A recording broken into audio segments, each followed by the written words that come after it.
outside. They're followed by Bell's the One and Jeltrin, and they're coming to the top of the stretch. Serengeti Empress taken on by Guarana. The two of them turned for home together after 3/4 in 108.03 seconds. Guarana has gone right by Serengeti Empress with 1 furlong to run. Serengeti Empress now switches to the outside, tries to battle back, and then it's CC in third, but it's Guarana on to another impressive outing here. Guarana 2 for 2, and she's an Acorn winner. She won it by 5 over Serengeti. Welcome back to another edition of the Racing Rundown here on YouTube. I'm Eric DeCoster, and we're back at Keeneland. It's a fun week, 5 straight days of racing there. I'm recording this Wednesday afternoon, so we already got through day one.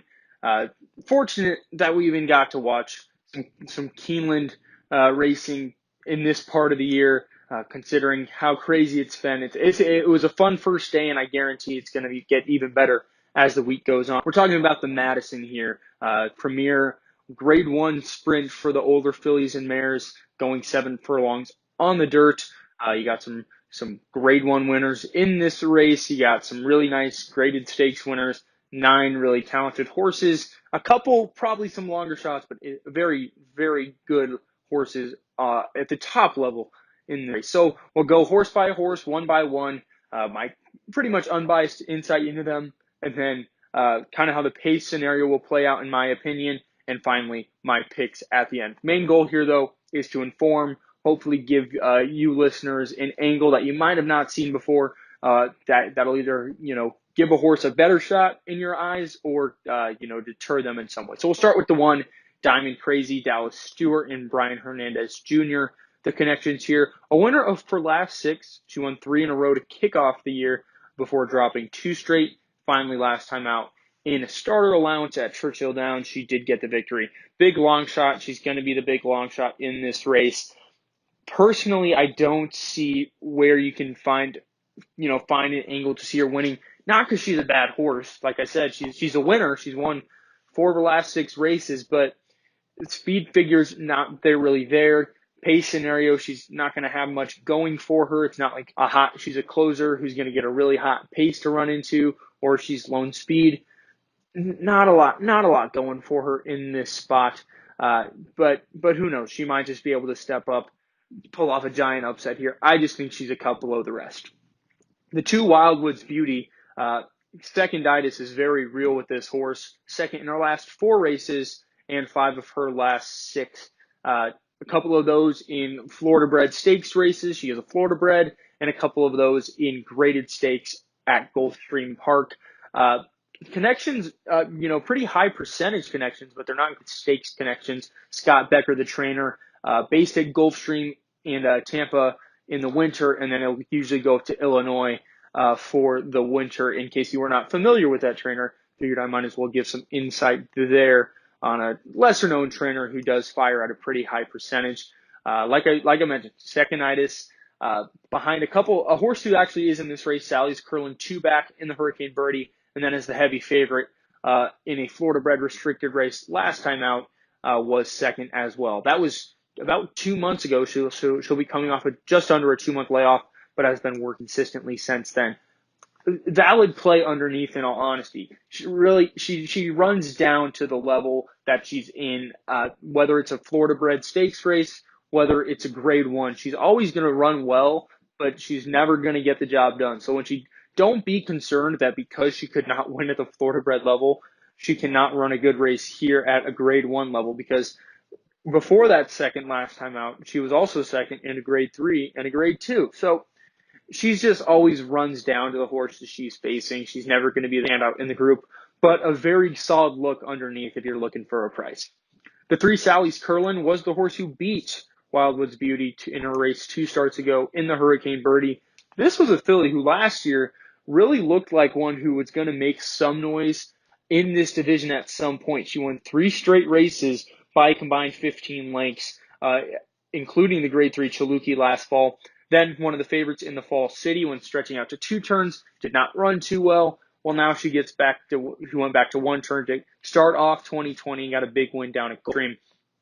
7 furlong, 1 for 1, but she a lot of her one-turn wins have been a lot of her 1 mile races, have been one turn. So that does suggest that the 7 furlongs will not be a problem going further.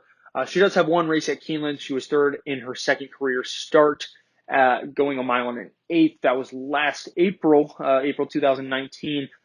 This is a very classy field. A 4-year-old by Curlin, great pedigree on her. Dale Romans, you can always trust him with good horses. And Joe Talamo, he got off to a good start today at Keeneland, got his first 2 career wins there. I believe that makes him the leader in the jockey standings after day 1. That doesn't say much, but point is, he knows how to ride the track. And if you're looking outside the favorites, who I'm obviously going to get to soon, this horse you have to look at, because the 7 furlong seems like it's gonna be her best distance, and she does seem like the upset chance. My one knock on her, the speed figures are not there, and I for one don't rely on speed figures as my end all be all when I look at races. But if that's how you handicap, and everyone has their own way, hers are very low in comparison to some of the other horses in this race. The 4 Princess Causeway, trained by Ian Wilkes, who really good year this year. Percentage wise, not so much, but the quality and depth of his runners, it's there. He has some nice horses running this meet, especially at Keeneland. Did pick up a win today. Winner of 2 starts back in an allowance race, ran a gigantic number in that race, triple digit speed figure. Last time out though was 7th out of 8, well beaten in the winning colors. I didn't find an excuse. Watched it back a couple times. Really tried to look for something. Couldn't find it. I don't adhere to the every other race theory. The theory that one good race, they'll run one really good race, then run one really bad one, and then go back and forth. But this filly, she won a race at Kentucky Downs on the grass way back in September. Lost a race. Won an allowance at Churchill. Lost a race. Won an allowance at Gulfstream. Lost a race. So she could step up here. I, for one, just don't see how she can beat the top horses in this race. If you draw a line that last race for some reason, you might give her a better chance. But realistically, in her graded stakes effort, she has not shown that she can hang with the best of them. But who knows? She might be able to step up. That's horse racing. The 5 Guarana, likely favorite. My opinion, your likely winner.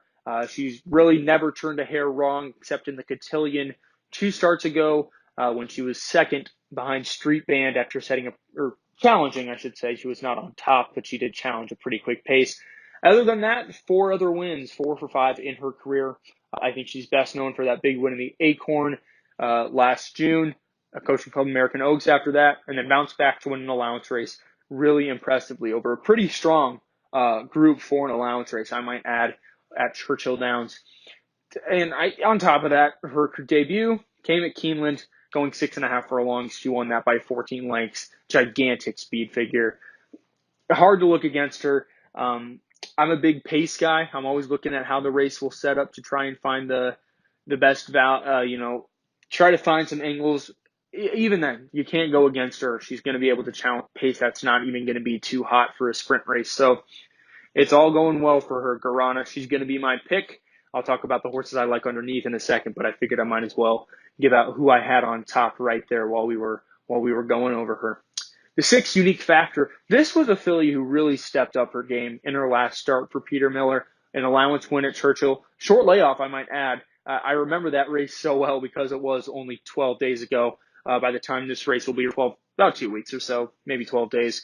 Math is hard sometimes. But that was a very nice win coming from off the pace, and she did not get an easy trip at that. 2 starts ago, in her first real stakes try, she had some stakes at Turf Paradise of all places, even earlier this year. So it's a really interesting journey for this filly. I'm not going to go too deep into it, but if you want to look through the past performances and see how she's gotten to this point, go ahead.